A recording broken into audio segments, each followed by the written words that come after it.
ಪ್ರತಿಭಟನೆ 31 ವರ್ಷದ ಹಿಂದೆ ಶ್ರೀಕಾಂತ್ ಪೂಜಾರಿ, ರಾಜು, ಕೆಲವರು ಇವತ್ತು ಭೂಮಿ ಮೇಲೆ ಇಲ್ಲ, ಕಾಲ ಆಗಿದ್ದಾರೆ. ಅವನ್ನ ಬಂಧಿಸ್ತಕ್ಕಂಥದ್ದು ಏನು 22ನೇ ತಾರೀಕು ಇಡೀ ವಿಶ್ವವೇ ನೋಡ್ತಾ ಇದೆ. ರಾಮ ಮಂದಿರ ಉದ್ಘಾಟನೆ ಆಗ್ತಕ್ಕಂಥದ್ದನ್ನ ನಾವೆಲ್ಲ ಭಾರತೀಯರು, ಹಿಂದೂಗಳು ನಾವೆಲ್ಲ ಸ್ವಾಗತಿಸಬೇಕು. ಅವ್ರಿಗೆ ಏನಾದ್ರು ಕೇಸ್ ಇದ್ರೆ ನೋಟಿಸ್ ಕೊಡಬೇಕು. ಏಕಾಏಕಿ ರಾಮ ಮಂದಿರ ಉದ್ಘಾಟನೆ ಆಗ್ತಕ್ಕಂಥ ಸಂದರ್ಭದಲ್ಲಿ ಆ ರಾಮನಿಗೋಸ್ಕರ 31 ವರ್ಷದ ಹಿಂದೆ ಆ ತ್ಯಾಗ ಮಾಡಿರ್ತಕ್ಕಂಥ ಕಾರ್ಯಕರ್ತರನ್ನ ಬಂಧಿಸಿ ಜೈಲಿಗೆ ಕಳಿಸ್ತಕ್ಕಂಥದ್ದು ಇದೊಂದು ಏಡಿತನದ ಸರ್ಕಾರ ಅಂತಕ್ಕಂಥದ್ದು ಹೇಳೋದಕ್ಕೆ ಬಯಸ್ತೇನೆ.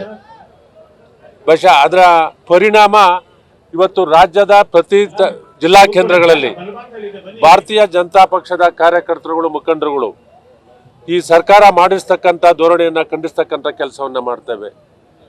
ಇವತ್ತು ಆ ಪವಿತ್ರವಾದ ಸಾವಿರಾರು ಜನ ಬಲಿದಾನ ಆಗಿದ್ದಾರೆ. ಬಹುಶಃ ಅವ್ರಿಗೆ ಇವತ್ತು ಆ ಕುಟುಂಬಕ್ಕೆ 22ನೇ ತಾರೀಕೆ ನೆಮ್ಮದಿ ಸಿಗ್ತಕ್ಕಂಥದ್ದು.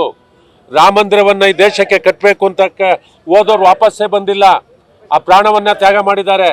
ಬಹುಶಃ ಇವತ್ತು ನಾವು ಹಲವಾರು ಮನೆಗಳಿಗಾಗಲೇ 1000ಕ್ಕಿಂತ ಹೆಚ್ಚಿನ ಮನೆಗಳು ಭೇಟಿ ಕೊಟ್ಟಿದ್ದೇವೆ. ಯಾರು ಬಂದಿಲ್ಲ ಅವರು 22ನೇ ತಾರೀಕು ರಾಮ ಮಂದಿರ ಏನು ಉದ್ಘಾಟನೆ ಆಯ್ತದೆ ಅವತ್ತು ಅವರೆಲ್ಲ ಪುಳುಕಿತರಾಗ್ತಾರೆ. ಈ ರೀತಿ ಇಡೀ ರಾಜ್ಯದಲ್ಲಿ ಮಾಡಬೇಕು ಅಂತ ಅಂದ್ಬಿಟ್ಟು ಏನು ಕಾಂಗ್ರೆಸ್ ಸರ್ಕಾರ ಇದೆ. ಬಹುಶಃ ಪ್ರತಿಯೊಬ್ಬ ಹಿಂದೂಗಳು ಇವತ್ತು ರಾಮ ಮಂದಿರ ಆಗಲೇಬೇಕು ಅಂತಕ್ಕಂಥದ್ದನ್ನ ಈ ಭಾರತೀಯರು ಇವತ್ತು ದೇಶ ಆಳ್ತಕ್ಕಂಥ ನರೇಂದ್ರ ಮೋದಿಜಿಯವರು ಬಹುಶಃ ಭಾರತೀಯ ಜನತಾ ಪಕ್ಷ ಅಧಿಕಾರಕ್ಕೆ ಬಂದಿದ್ದಕ್ಕೆ ಮಾತ್ರ ಇವತ್ತು ರಾಮ ಮಂದಿರ ಆಯ್ತಾ ಇರ್ತಕ್ಕಂಥದ್ದು. ಇವರ ಧೋರಣೆಯನ್ನ ಖಂಡಿಸ್ತೇವೆ.